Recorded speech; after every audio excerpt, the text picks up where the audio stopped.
Good evening, everyone. The time is 5:30, Monday, January 12th, 2026. I'd like to call this meeting to order. I'd like to begin by acknowledging that this meeting takes place on the traditional territory of Stahelis. There's no public hearing tonight. Are there any late items to introduce this evening? Seeing none, we'll move to item 5, which is approval of the agenda. So moved, Your Worship.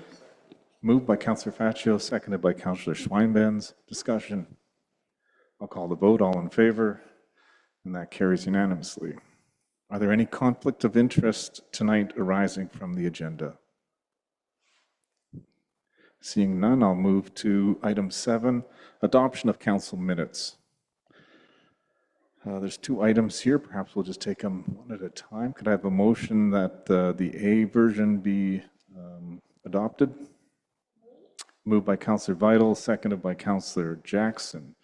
Discussion on that motion. Seeing none, I'll call the vote. All in favor? And those special pre-closed meeting minutes are adopted. Could I have a motion that the regular council meeting minutes of December 15th be adopted? Moved by Councillor Jackson, seconded by Councillor Schweinbenz. Discussion on that motion. Seeing none, I'll call the vote. All in favor? And that also carries unanimously. Item 8 on the agenda is business arising from the minutes. Is there any business arising from those minutes this evening? I don't see any. We have no delegations or petitions scheduled tonight. So we'll move to item 10 on the agenda. Could I have a motion to receive the correspondence items A to E? So moved, Your Worship. Moved by Councillor Faccio, seconded by Councillor Schweinbenz. Discussion on that motion. I'll call the vote. All in favor? And that also carries unanimously. Item 11 on the agenda is business arising from correspondence. Is there any business arising from the correspondence this evening? Councillor Schweinbenz. Thank you, Mayor Tallon. A couple of comments. First one is on page 11 with regards to Mr. Webster and question for corporate officer. He's requesting that perhaps we have a written record of some of the extracurricular council responsibilities that we have. Is it normal in other municipalities to see this sort of action where some of our reports are done ahead of time and put into the agenda package? Is that something that we would see in other municipalities and something that we should adopt? Corporate officer. Thank you. Through you to Councillor Schweinbenz. It really varies depending on the preference of the municipality and the council at the time. So it's really up to council what they'd like to do. Some municipalities do written reports. Some only do them when they have a recommendation that's coming from an external committee or liaison group that council member is a part of. The written record of what takes place at the council meeting and the verbal report that you guys give as councillors are the minutes. They're contained in the minutes during that portion of the minutes. So there is a written record of it. We don't include everything in there, such as community events, maybe that, for example, attended Lights by the Lake or attended a meeting where you're noted as having attended like a council meeting. So it really is up to council what they'd like to do. It's certainly a practice if you're interested in implementing it that can be done. Okay, thank you. Yeah, I was in the office today and wondering about this to see if it was standard practice. And I think maybe on some of our extracurricular activities, like for instance, Councillor Fascio every week, every meeting gives us a fantastic update about the goings on of the FERD. And I was reminded by CAO Cook today that public can see those minutes if they go onto the FERD website. So the comments that you provide to us, there is a public record of it. So I'm grateful to hear that as well. Sorry, quite rightly, through you, Your Worship, quite rightly, Councillor, they're on the website, and also it is an open public meeting. You can attend the meetings as well. Thank you. Thank you, Mayor Tallon. One other quick thing, and that is 2 things actually. There was a letter written by Mr. Allen about building belonging and question period. Same question, corporate councillor, if you don't, corporate officer, if you don't mind, is it common practice for there to be a record of people who have spoken and their questions and answers that are provided? Corporate Officer. Thank you. Through you to Councillor Schweinbenz. It's another one of those topics that's really the preference of the council. It is a practice that you'll see in previous minutes years ago used to be done here in Harrison Hot Springs.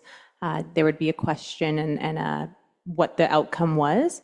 And it varies widely, again, across municipalities. Some municipalities include a summary of kind of the comments that were made or questions that were brought up. Some municipalities require people to submit questions in writing in advance. So there is no public question period where people can speak. So it really varies widely. And if council would like for staff to, going forward, make those adjustments to the minutes, we can certainly do so. Thank you, Corporate Officer. Members of the public, residents of Harrison Hot Springs have multiple opportunities to have things put on our agenda, either as delegations from time to time, or even just written correspondence as we have this evening. All forms part of the agenda. I'm not sure everyone who speaks at the end of a council meeting would like their names and things recorded in the minutes. Sometimes it's a statement, sometimes it's a little more detailed. This is the first I've seen of someone, a resident, concerned about the level of detail in the minutes. So I'll leave that with you. Sure. One more thing, if you don't mind. Yeah, thank you, Mayor Talon. That's good. Maybe at a future committee of the whole, we can talk about these sort of things, because if more and more people request that their names and their questions are in the public record, then maybe we should adopt that sort of practice. I also note that, and I have talked to a corporate officer about this before, that if you look at some of the different municipalities, for instance, Kent, they certainly write more of a narrative as to the discussion that's taken place. So for instance, if they're talking about a sidewalk, for instance, they don't just talk about the outcome of the motion, but they talk about what some of the pros and cons and advantages and disadvantages that were discussed. And I find that might be helpful. Maybe we can talk about that in the future as well. Mayor Talon, the other thing that I wanted to talk about in the correspondence is with regards to this issue of our wastewater treatment plant. And I had an education today, I must admit as well, because I needed some clarification. And the main thing that I learned today is that even though the village from time to time, every 4 or 5 years during these atmospheric rivers, do need to exceed a limit in terms of their wastewater treatment plant discharge. I was very happy to get clarification today that this is treated drinkable water that is discharging. We are exceeding our allowable discharge limit, but this is clean, treated water in all these cases. So I was very grateful to see to get that clarification today. And I think it was important for the public to understand that is what's happening. This is clean, treated water that's, we're just discharging a little bit more than we normally would. But I will say that I was a bit alarmed, in driving past our mountains over the last week. I was a bit alarmed when there was snow cover to see just how fragmented by this clear-cut logging that is going on Mount Agassiz and Mount Woodside. It's pretty alarming to see that during the summer it looks like a continuous forest, but when there's snow cover on there, you can see lots of different patches, even going back several years, even decades, where there has been clear cutting. And this, I think, is really impacting not only our wildfire risk, but also our runoff from that land. An intact forest is an intact hydrologic system, and it's like a sponge. And if you look today as an example, off the hydro cut coming down off Mount Woodside, you could probably measure in cubic meters per second coming off that mountainside into our sloughs. And I just think that as a council, I hope that we can address that with the forestry industry going forward. So I think it's something that we should take a look at going forward. Thank you, Mayor Talon. Thank you, Councillor Schweinbenz. Yeah, that sort of prompts my memory that I think BC Timber Sales owes us a response to a letter from several months ago that we haven't received yet, and we spoke with the minister about. So we may need to, in the coming few days, prompt them for that, nudge them for a response to those questions we had, which speak to some of the things Councillor Swineben's raised. I think if we gave our Director of Operations the mic, we could be here for quite a while talking about the wastewater treatment plant and the storm sewers and all the other things.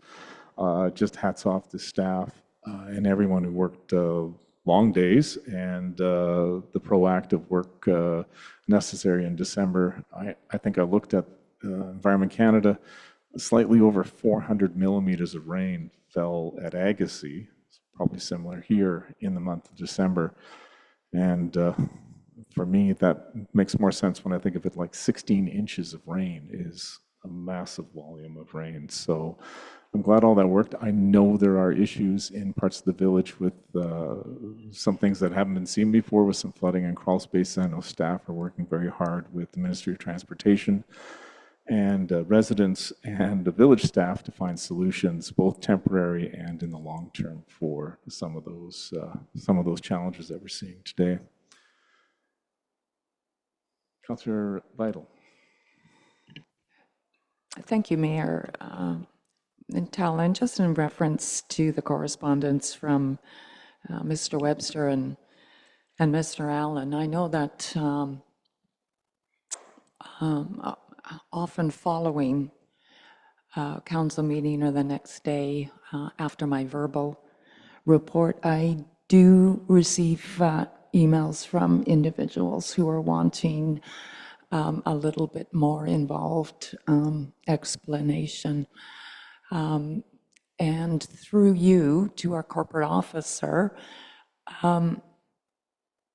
should council in the future look at wanting to adopt these recommendations, would that require an amendment to our procedural bylaw?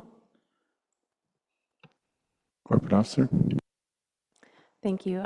Through you to Councillor Vital. It's not a mandatory component of the council procedure bylaw.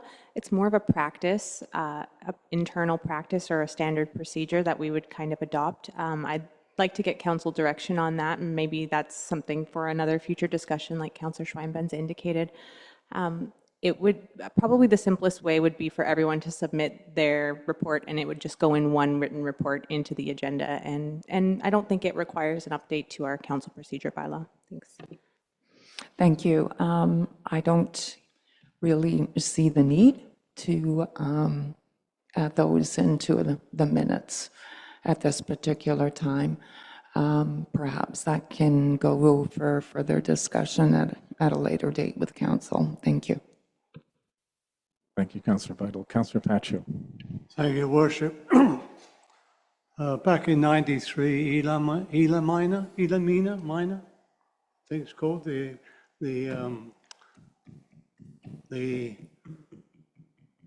session we attended for councillors back in Richmond. You stay away from verbatim minutes. You just give an outline of what happens in the council, and it's otherwise, if you had to go verbatim, you would have pages stretching from here to the other end of the hall. From that perspective, regarding the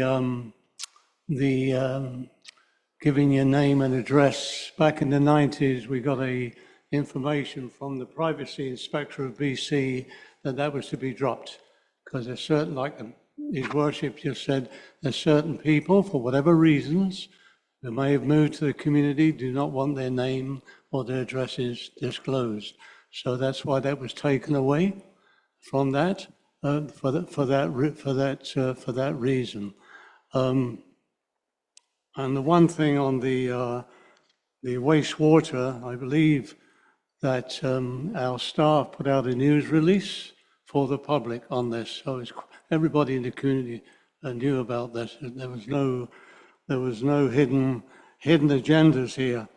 And in regards to the 280 Esplanade Village Motel, that should be corrected to the Harrison Grand Motel.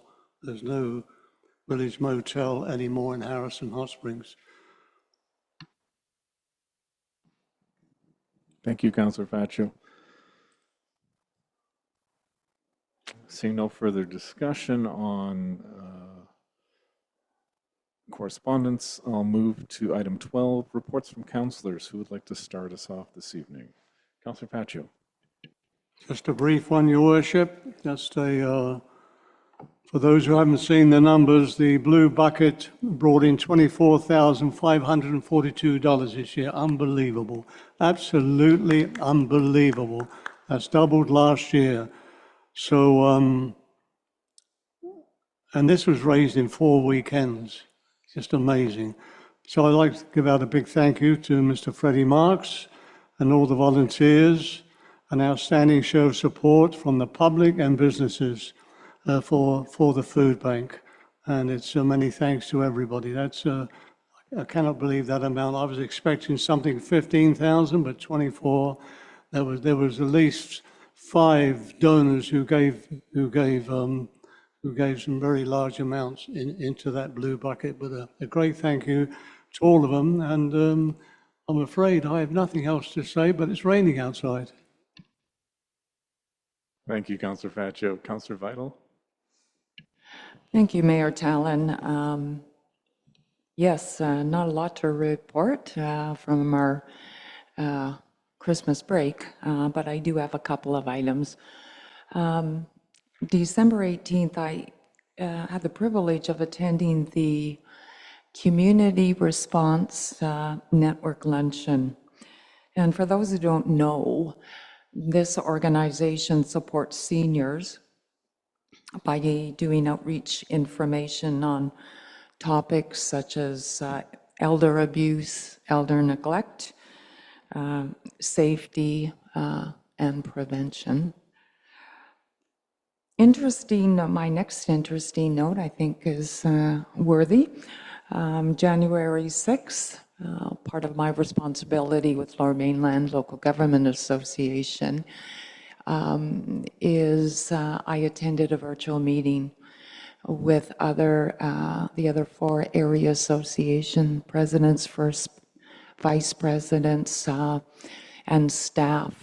This was the first, I hope, of many meetings, and the intent is to work together in cooperation on issues that affect all area associations, and whether that's advocacy to the provincial government or to the federal government. So stay tuned for updates on that one. Thanks, Mayor Tallon. Thank you, Councillor Vital. Councillor Jackson.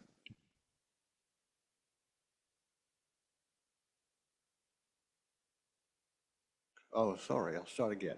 Anyway, if I didn't say it, Merry Christmas, happy, all the best for the new year. Had a wonderful Christmas time, really, really wonderful. However, on the 16th of December last year, we had our last Communities in Bloom meeting for the year. And in April of this year, we will be sponsoring with a seed company, try to raise money by selling seeds. So we're looking forward to that and looking forward to getting on with business. Thank you, Your Worship. Thank you, Councillor Jackson. Never too early to think about Communities in Bloom and wonderful gardens. Excellent. Councillor Schweinmans. Thank you, Mayor Tallon. No report necessarily, but just a comment.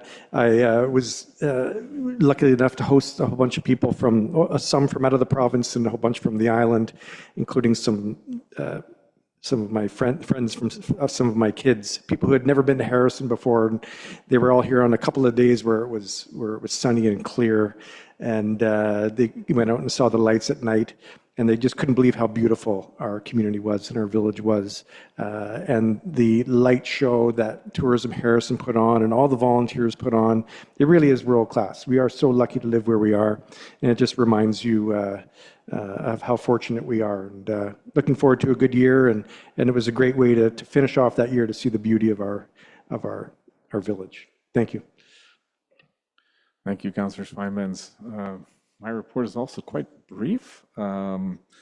On December 18th, I chaired an age-friendly committee meeting, the last one of the year. It was a short one, just dotting i's and crossing t's on the work of the year, and we look forward to digging in. I think there's a meeting scheduled in the next couple of weeks or so, and we'll start the new year in our planning for that, like the other committees.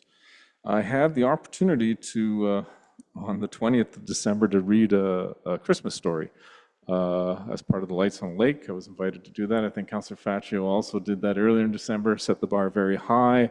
So if you missed it this year, hopefully next year I can do a repeat performance and find another story to read. So that was nice. And I too have heard from a number of people that just sort of I bump into from time to time, and they all comment on how great the waterfront and the beach looks and how much they like just coming down in December and just taking it all in. So the staff that set up all the lights and Tourism Harrison, it's a great project to collaborate on. It has a big impact. And that takes us to item 14 on our agenda, which is reports and minutes from committee and commissions.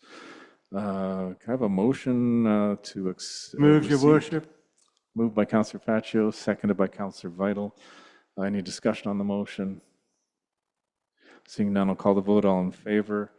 And those minutes have been received from those age-friendly and communities in bloom.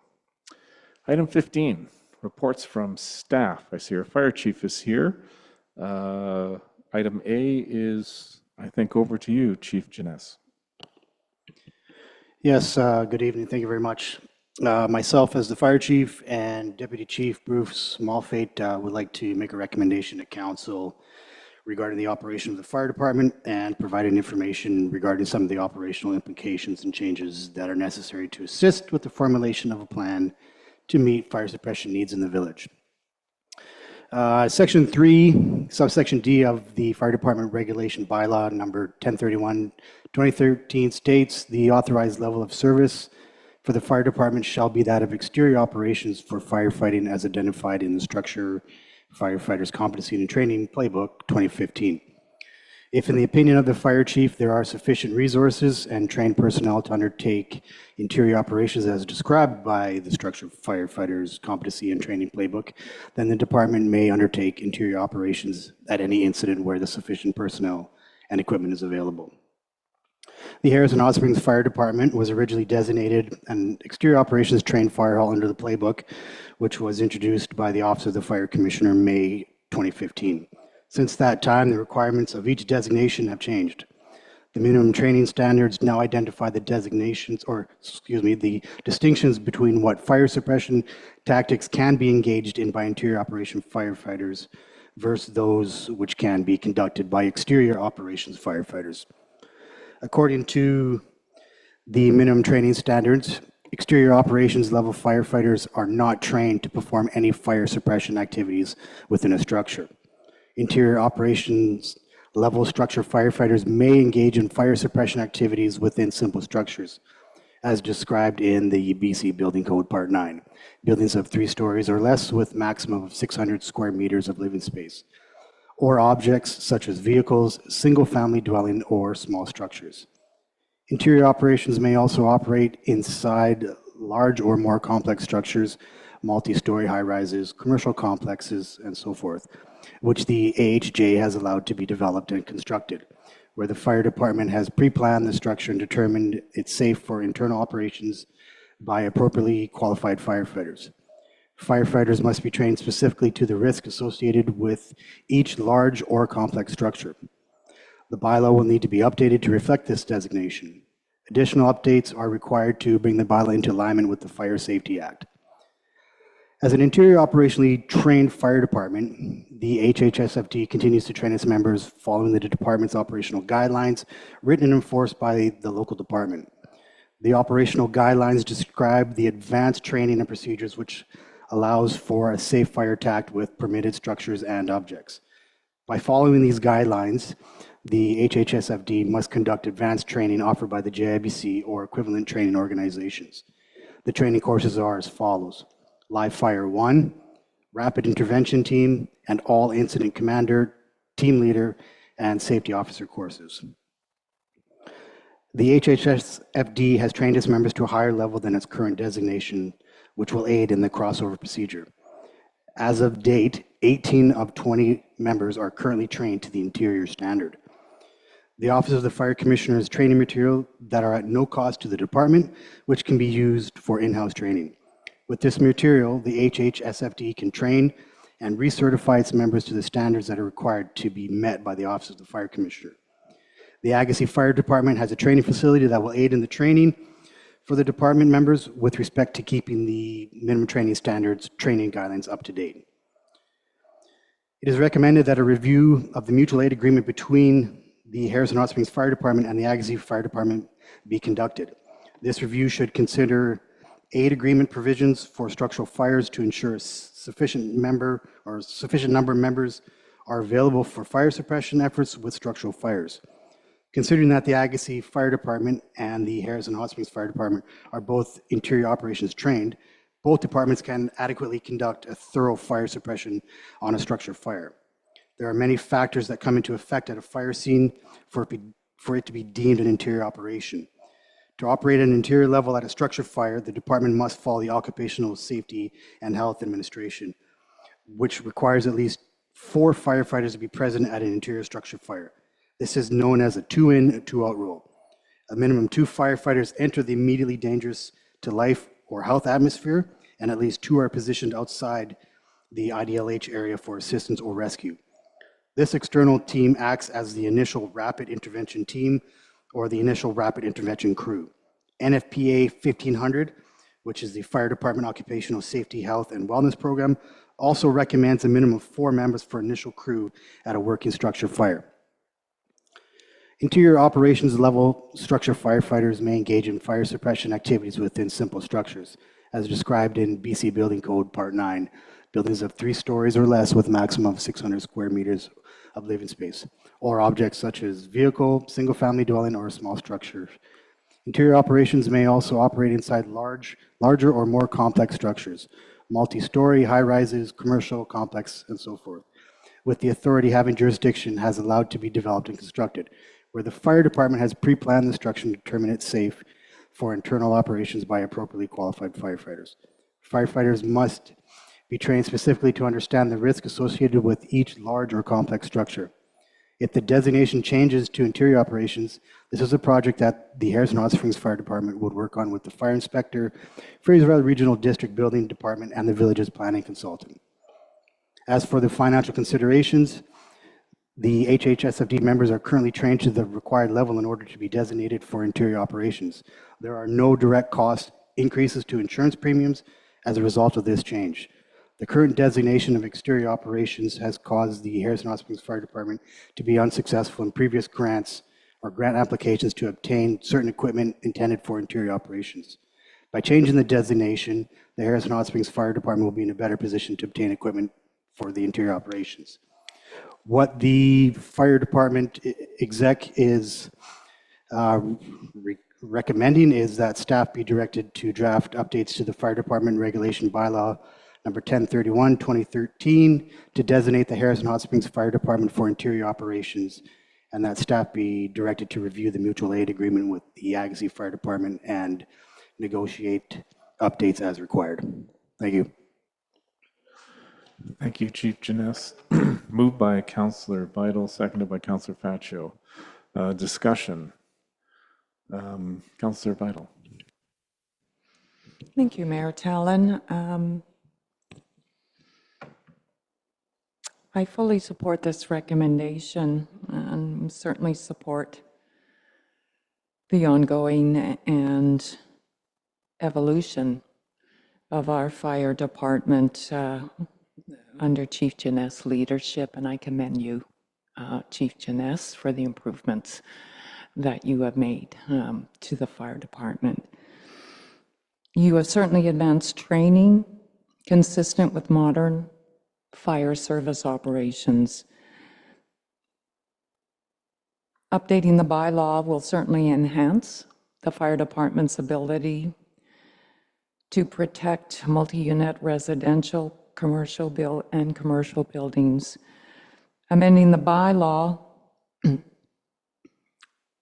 will certainly enhance life and property protection, and allowing for rescues where persons may be trapped inside structures.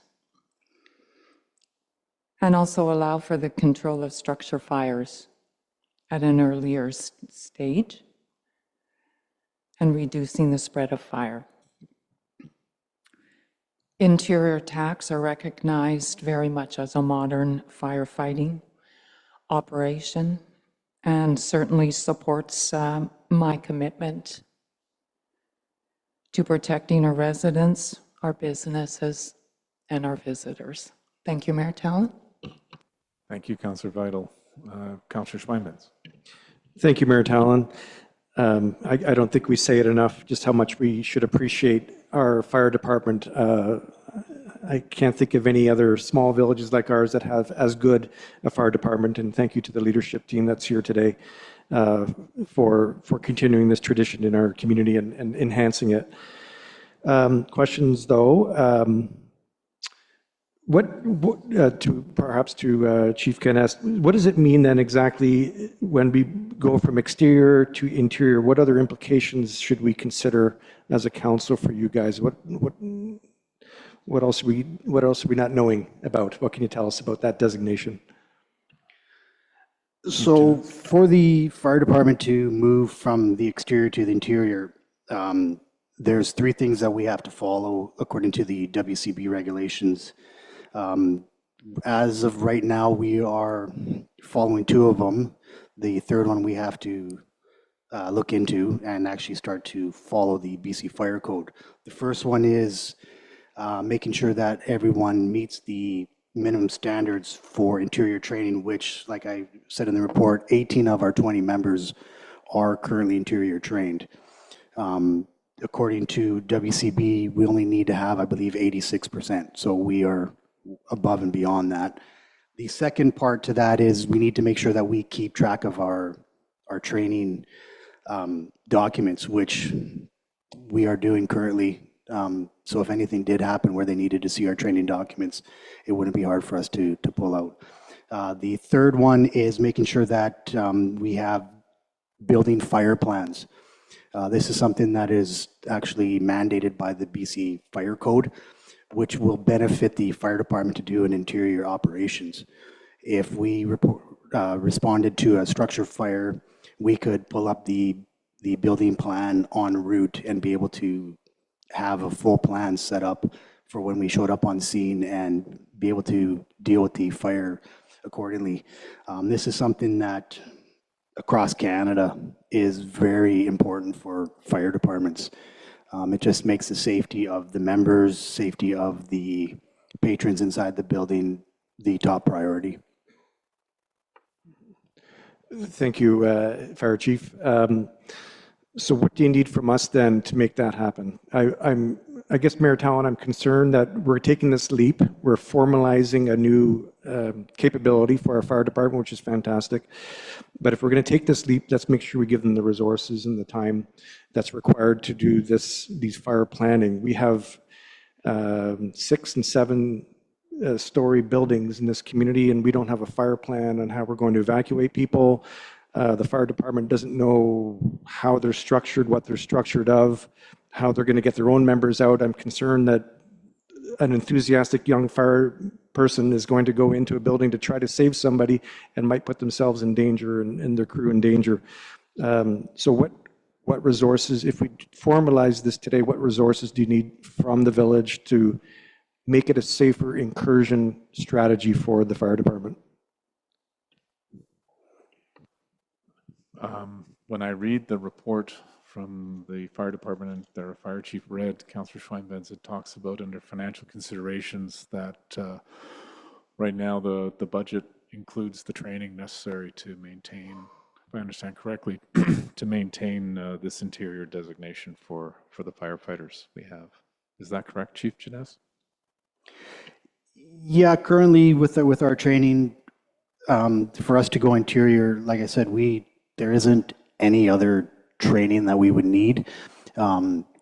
We can conduct all these recertifications on our training every year.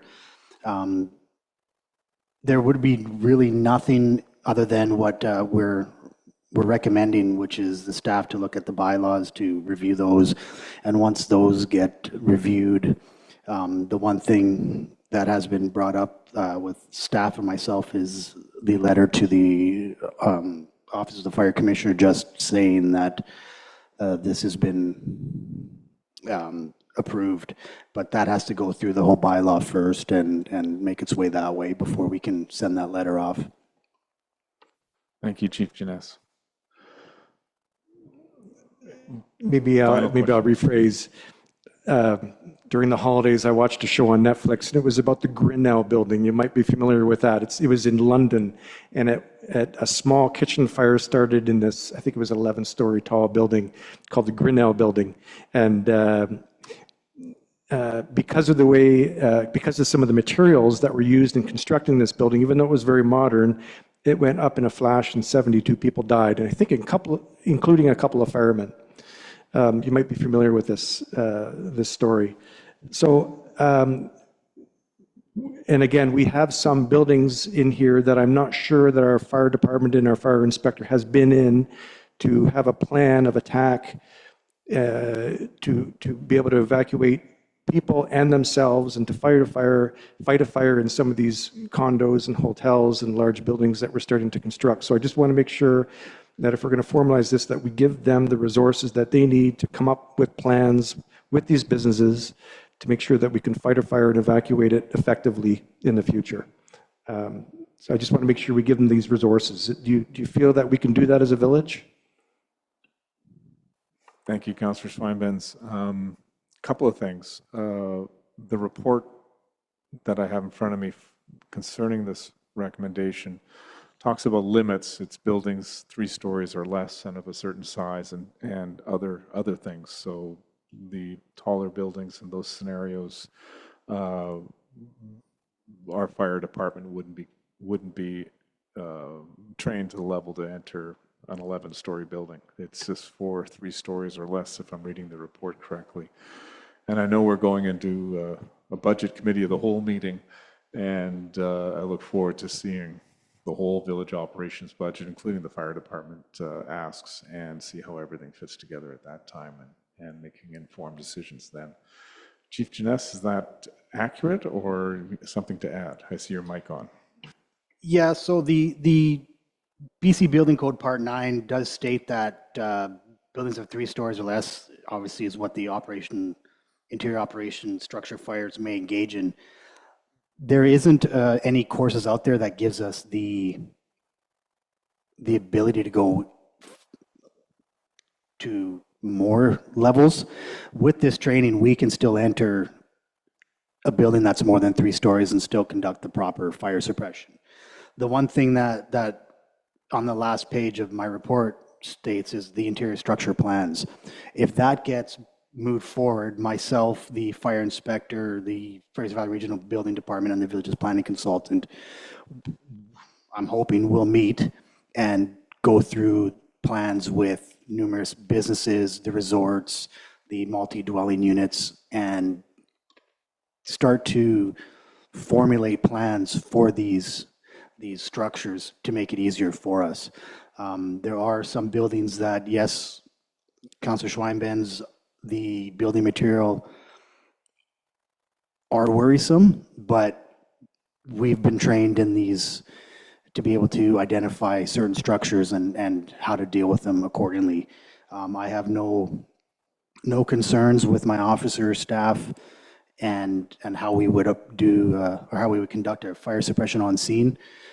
So for us to be able to actually get these plans set up is just another notch that just makes it simpler for us to be safer. Thank you, Chief Janess. I am in favor of the motion. I had the opportunity last year to witness, not participate, witness some interior training in Agassiz in those smoke-filled rooms with the movable walls. It's intimidating, and I can assure you the courage our fire department has and our firefighters have to go into those kind of structures, even in a training scenario, is something to be commended. When people say you can't see your hand in front of your face, you can't.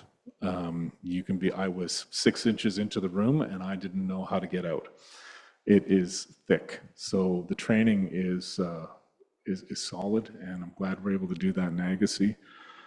I'm in favor of the motion, but I also acknowledge that being in favor of the motion also places our firefighters at more risk and increased danger entering enclosed spaces like that. So I'm in favor of the motion, but I also acknowledge that the training and skills required to do that does place our firefighters in more risk. Any other comments? Councillor Jackson, go ahead. When I was last on council, we didn't have anybody who had the ability or the staff trained to do internal firefighting. Now we have 18. I think that's a marvelous accomplishment, and I take my hats off to the fire department for doing that. Has put us in a much, much better place, and I know you have an extremely difficult job, and I thank you for your service. Thank you, Councillor Jackson. Councillor Pacho. Yeah, thank you. Thank you, Chief, and your crew out there. It's, I don't know how to put this, but I believe that over the years we've done the very best we can for our fire department, make sure they have the equipment needed to fight exterior and now interior firefighting. But with interior firefighting, as these brave people probably know, they don't know if the house next door has 50 gallons of gasoline in the garage that they store for their boats, whatever that case may be. So they're going into some unknowns. So to understand what every building is built of is a difficult situation. I mean, they're trained to address these situations and to approach them in the best way they can. And I admire them for that. And we have a great trained fire department now. And I believe what the report states tonight is what the chief has outlined for us. And I want to thank him very much and call the question. Thank you.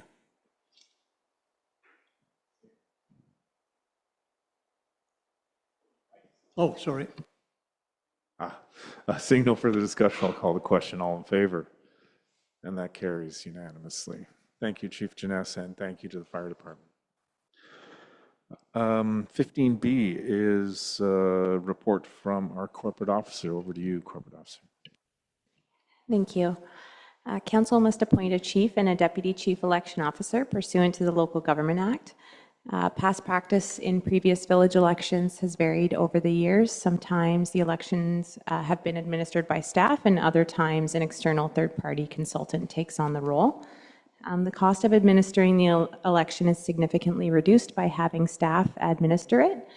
I'm pleased to advise that both Kelly Ridley, who administered the last 2 by-elections, and my colleague, Christy Ovens, have agreed to take on the role of Deputy Chief Election Officer.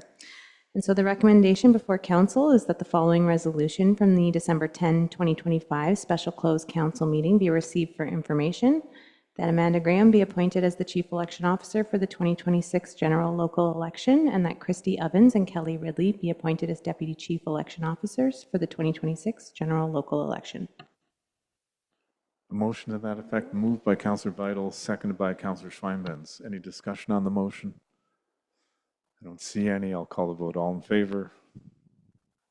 And those people are appointed accordingly. Item C of 15, Chief Administrative Officer Cook, over to you. Thank you very much, Your Worship. As we close out the first quarter of 2025 and move in 2026, I want to reflect on what has been an incredibly busy and productive year for the village of Harrison Hot Springs. After 2 years of uncertainty and disruption, 2025 was about regaining momentum and making up for lost time. Thanks to the dedication of our council and the hard work of my team, we've provided stability, but also made meaningful improvements that enhance the quality of life of our residents and create a more welcoming environment for visitors. Your commitment and collaboration have truly made the village of Harrison Hot Springs a better place to live and play. I'm grateful for all we have accomplished together. A few highlights from the fourth quarter. Under emergency management, a couple staff members have taken courses and training in emergency management and incident command and also emergency management cultural capacity sessions. Dragon Consultant has been engaged to complete the community evacuation plan. The atmospheric river of December saw the report we received from Ryan stated that it was 265 millimeters of rain, but I believe it exceeded 400. Recently we had 3 resignations from the Emergency Support Services team, and I believe we just added 1 recently. The 8 remaining active, well, 9 now, are continue to meet monthly and train and update the equipment as necessary. Under the fire smart, you'll see that the village office is nearing completion with the siding replacement. It looks really good. There's been multiple areas of debris cleanup, and I have to say that it's starting to look really nice around the lagoon. And there's been an updated critical infrastructure assessment at Memorial Hall. Under community services, you'll see in Memorial Hall here, there's an automatic door opener that was funded through, in part by the Age-Friendly 2024 grant and the local community accessibility grant. Multiple attending, meetings and committee meetings and such that were attended, as well as a few, there was a community night that was, movie night that was hosted on October 23rd. They raised $88 for the food bank.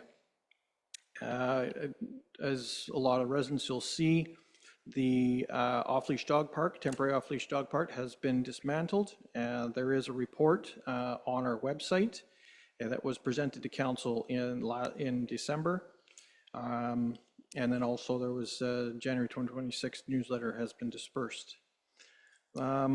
Also want to remind residents that we have multiple engagement opportunities for a few surveys on our under projects for getting into it. Harrison, under finance, we had our 2025 interim audit was complete, and we're well into the 2026 budgeting process. Under corporate services, there were 8 committee and commission meetings within that quarter, including a 2 full day cow session on December 8th and 9th. We received 7 FOI requests, which continue to be quite a burden to the village office. We're seeing an increase in these applications.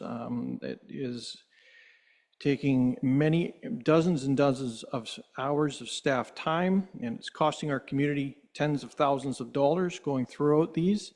One in particular has had to be deferred until next year because of its volume.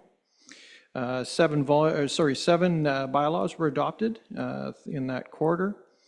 The corporate services worked with the fire inspector to deal with a fire order, and approximately 200 business license renewals and 700 waste collection schedule and tag packages were delivered, and began the process of digitizing the physical records. Under operations, you'll see on Hot Springs Road and McCombs Drive, a little disappointing. We didn't meet the deadline to be able to complete the project, which actually is kind of a blessing in disguise because it's brought a few issues to light. So we're working with the Ministry of Transportation and their engineers to reduce those, eliminate those challenges. We did finally receive our DFO permit December 19th, which we were hoping to have last summer. So we're hopeful that spring of 2026, we'll see the completion of that project. The water and wastewater treatment master plans, the data collection process is complete, and we're hopeful that we'll have a draft plan in front of council early in 2026. Master plans for water, sanitary, and storm are complete. The RFP has been issued for the streetscape plan in Lillooet. The Parks and Trails Master Plan was completed last quarter. The SCADA system, phase 1 and 2 were completed last quarter, and it is updated or planned to be completed in 2026. And I'll say that this has been a very, very useful tool for our operations team through these recent atmospheric rivers. It's allowed our team to monitor remotely and then also assess and address things as necessary. Under the Dike project, we had a presentation to, as an update, the December 9th Committee of the Whole. The detailed design for a deployable dike is for zones 3 to 6 is still underway. Speaking more to with the atmospheric river, our utilities operations team has really stepped up looking for the inflow and infiltration locations throughout the village. The old saying, never let a good crisis go to waste. We've been able to address, I'll call them low-hanging fruits, which from this most recent atmospheric river, we've seen a significant reduction in some areas of our inflow and inundation, so that's good. The fire department has been busy, 41 calls in the last quarter, had 10 members complete the Flatwater First Responder course, 2 officers complete the Fire Officer 1, had 1 new member who's fully trained added to the fire department, 6 officers completed the Task Force Leader course. Planning development, 1 public hearing, 2 building permit applications, and we're working on some internal manuals for staff, which are internal documents that allow us to monitor the process of our planning files. And under bylaw enforcement, 16 bylaw complaints were received and 4 bylaw enforcement notices were sent out. And then, as council is aware, and most likely the residents are, but the bylaw enforcement has shifted from the contract to a employee-based model. So the recommendation in front of council tonight is that the Chief Administrative Officer's report dated January 12, 2026 regarding CAO 2025 fourth quarter update be received for information. So moved, Your Worship. Moved by Councillor Faccio, seconded by Councillor Jackson. Discussion. I'm sure we all have a couple of questions. That's a phenomenal report. It's nice to see so many things going on. Councillor Schweinbenz. Oh, sure. I don't have any specific questions. I think it's just fantastic. You know, we're a lean, mean machine in this village, and you're all in front of us right here. So thank you to all of you. Tyson, under your leadership, thank you for directing them into being I mentioned that the fire department's the top of the class when it comes to small village fire departments. Our staff and our operations staff out in the field are top notch as well, and we owe a debt of gratitude to all of you. So thank you for all your extra hard work. I do want to just speak to the freedom of information requests and just give a little bit of an explanation. I have an understanding of this. It's more a layperson's understanding, but I have sort of run these ideas by our corporate officer, who's the lead for this, and our CAO. And it deals with information, because I read on social media how the village is hiding information. That's, I don't believe, a very accurate statement. There's lots of information on the village's website today. Reports provided at any open council meeting are attached there. YouTube clips of our council meetings are there. Full agenda packages, they're all found there, as well as other reports into Get It to Harrison and other things are all found there. So knowing that any resident can ask a question regarding village operations at any time, and the village will try and respond on a timely basis, we have freedom of information requests, and this comes from legislation, freedom of information and protection of privacy. That's provincial legislation that the village follows. There's timelines set out that. It's a very legislative process, and that's discharged by our staff, our corporate officer and CAO primarily. Freedom of information requests are important parts of accountability and transparency. They are there, and they're used, and they should be used. They're not a problem, but they're different. So if someone has a question regarding, for example, why are the bathrooms on the plaza locked at night at a certain time? Someone can ask that question, and in a few business days normally get a reply to that question, and it'll include some relevant information about why that's happened. A Freedom of Information request is different. It looks for government records, and the protection of privacy comes in at that point as well. So a Freedom of Information request, it doesn't ask why are the bathrooms closed. It would say something like, please provide all village records dated between some date, maybe October in 2019 and yesterday, that speak to or address the operations of the bathrooms by the plaza, including meeting notes, emails, text messages, any other reports between the mayor, councilors, staff, and any outside consultants. That's what a Freedom of Information request look like, and that's why it takes dozens of hours to do this work, to compile the reply. And it's legislated, and we have those conditions. When a request like that comes in, the first step is to try and compile all the required documents. That's a big step. I think I have some information. I've seen information requests in former working thing where thousands of records, thousands of pages of material get assembled. And at a first cut, everything has to be read, reviewed to see if it speaks to the request that was asked. Secondly, it has to be reviewed if it is speaking to the subject of the information request. Then it has to be determined if it's privileged or confidential information, legal advice, or perhaps a report from a closed meeting that is in-camera session of council. So it has to be determined if it's privileged or confidential. If it's not privileged or confidential, then each record has to be then subsequently reviewed to make sure there isn't information in there that speaks to other things, not part of the Freedom of Information request. Perhaps there are third parties that have an opportunity to say what information is disclosed. There could be information about consultants or contractors' information, private information.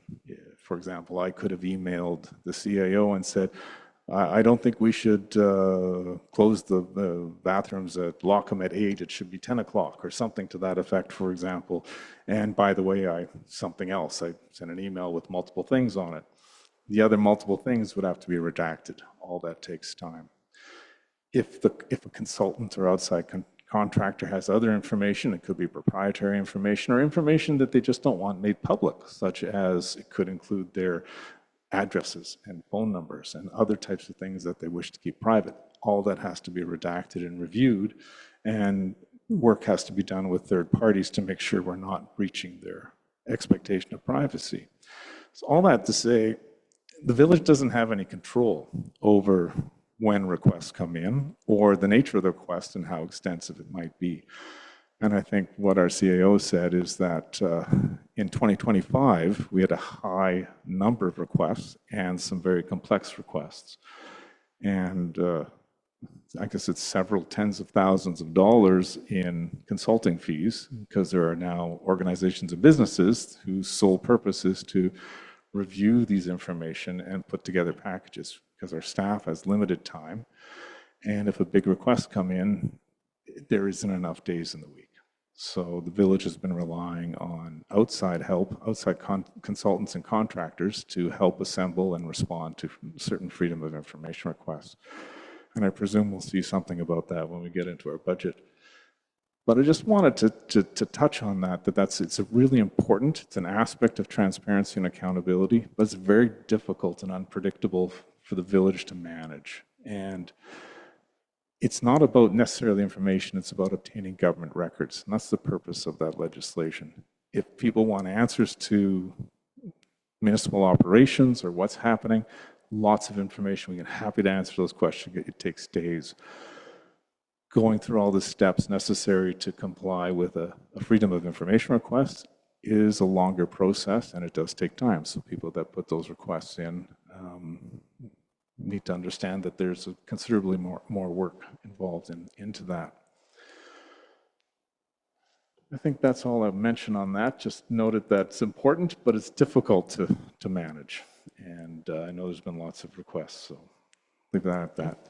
Any other discussion on this report? Councillor Fatchett. Just a quick, brief word. This is a subject matter that's coming up at the regional district on Thursday as well, and I have my opinions how we should deal with this, but that would be at a budget time. Thank you, Councillor Fatchett. Any further discussion? Seeing none, I'll call the vote to accept the report. All in favor, and that's been received, and we thank the CAO for compiling that. I think it's very helpful to have a documented quarterly taking stock of what's happened, and obviously to all the staff that actually did all the work behind the scenes to make all that happen. Much appreciated.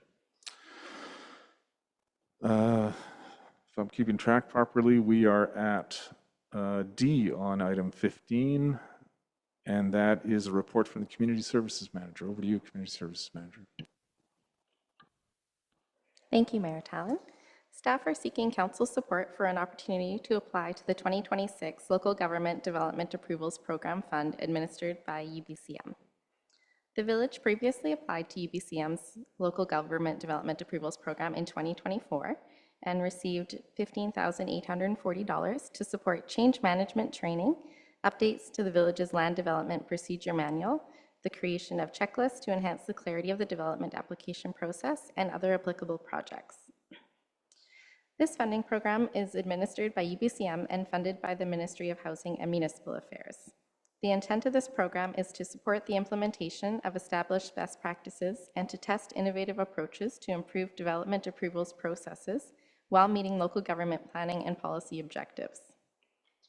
Village staff are seeking council support to apply for funding to support further improvements to the village's development approvals process. Eligible funding activities include creating guides, templates, webinars, and checklists for applicants, reviewing existing development bylaws and making recommendations to improve procedures and processes, planning, training, and facilitating to improve collaboration between departments to improve development approvals processes.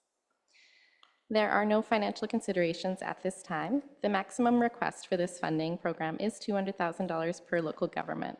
Staff do not anticipate that the village's proposed costs would total that amount. However, the resolution is to support the final application figure as it's developed. Therefore, the recommendation is that council indicate its support for an application of up to $200,000 for the proposed activities as outlined in the 2026 Local Government Development Approval Program and Application Guide, and commit to the provision of grant management. Thank you. Moved by Councillor Vital, seconded by Councillor Schweinbenz. Discussion on that? I think that's great. Please, I think I'm very much in favor of this. I think that all helps if we can streamline things and have more training. That's fantastic. So I'll call the vote. All in favor, and that carries unanimously. That's approved. Item 16 on our agenda is bylaws. I don't think we have anything there tonight. New business. No new business. Any notices of motion this evening? I see no notices of motion. Question period. Item 19 on our agenda for items relevant to the agenda. Is anyone here this evening or online participating remotely who has a question pertaining to matters on the agenda? Anybody attending online, please use the raise the hand function if you wish to ask a question of council. I believe we have Gary has his hand up. Go ahead, Gary, with your question.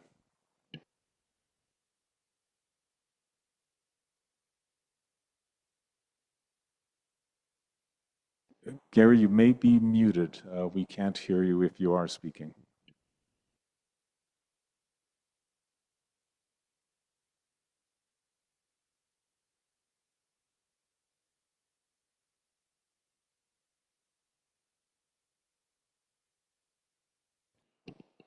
Gary, it appears that you were still muted.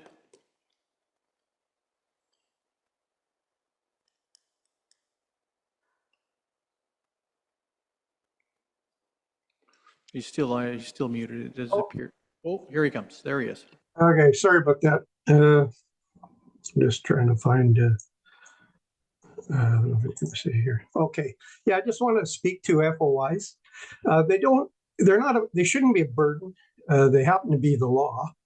The Freedom of Information and Protection of Privacy Act exists because governments hold power over our information. If FOIs feel heavy, that means the village is not doing proactive disclosure. Not that the public is doing something wrong. Well-run governments reduce FOIs by publishing contracts, reports, studies, and data automatically. When people have to file FOIs, it's because normal transparency has failed us. And here are the key truths the mayor isn't saying. Every FOI costs the village almost nothing if records are organized. It becomes burdensome only when records are scattered, emails aren't indexed, decisions aren't documented, or things are being withheld. That's not a resident problem, that's a governance failure. Just so you know, okay? That's all I have to say. Thank you for your comments, Gary. As I mentioned, freedom of information requests are an important part of accountability and transparency. It's absolutely not a burden, but it can be a challenge to respond for all the reasons I enumerated earlier on. That's an important part of accountability, and it's something the village does, and we comply with that legislation to the best of our abilities on a timely basis, as set out in that legislation. There is a lot of information, but often on the websites already, reports and other information. But of course, freedom of information requests are always permitted by legislation, and the village will respond as best they can. Are there any other questions from anyone in the gallery tonight or online? Yes, Your Worship, there is, John has his hand raised. John, go ahead. Yes, good evening, Mayor and Council. My name is John Allen, 398 Hot Springs Road. Can you hear me clearly? Yes, we can. Thank you. Thank you. Just looking for confirmation. Yes, I have to agree with Gary that FOI is not working very well in Harrison Hot Springs. I am one of the people who will have to resort to FOI when I can't get answers through normal channels. And I find the process expensive and frustrating and time-consuming. When FOI was first introduced, the village was, in my opinion, compliant with at least the spirit and the law of the legislation, and information was readily available within a day or two of a request. What has transpired since that time is that the FOI POP legislation has been weaponized, in my opinion, to the point where it has become a complete barrier to a citizen getting information out of this municipal government. On one occasion, when I wasn't getting the answer to a simple request for very straightforward information, I was told to contact a lady in Burnaby, and she was a contractor hired by the village. And as a result of that conversation, I became convinced that her instructions must have been to obstruct this FOI request at every turn and make it impossible to get any answers. And I think that is it's a bit tragic for civic rights when the FOI legislation, which started out with the intent to make information more available, has in fact become a barrier to the public getting information. And those are just my personal observations. I don't know who the other people are that may be applying, but in my experience, it's not working the way it was intended to work when the government introduced legislation that was supposed to force municipalities to disclose information in a timely fashion. So I completely disagree with the assessment of the mayor. I think that, as Gary said, the extreme cost of dealing with FOI comes not from the fact that a citizen is making the request, but from the fact that the village is spending a lot of time obstructing the access to information. That's just my opinion. Thank you for your time. Good night. Thank you for your comments, Mr. Allen. Well, I disagree. The village doesn't control the nature of freedom of information requests and the scope of them. That's for the person who requests that. I obviously can't speak to any particulars on any particular freedom of information request because that is in turn something that must be kept private to the person that is asking that. So it's my understanding the village complies with the legislation and responds accordingly to freedom of information requests. Other requests for information and questions the village tries to answer, of course. People phone me, email me, or council or staff regularly, and we try and get those answers to them as quickly as possible. But freedom of information requests is about producing government records, and we have responsibilities under the legislation to protect the privacy of others from time to time as that may arise. So, are there any other questions online this evening? I see none. We're at item 20, a motion to adjourn from Councillor Fascio, seconded by Councillor Jackson. Discussion of that motion. All in favor?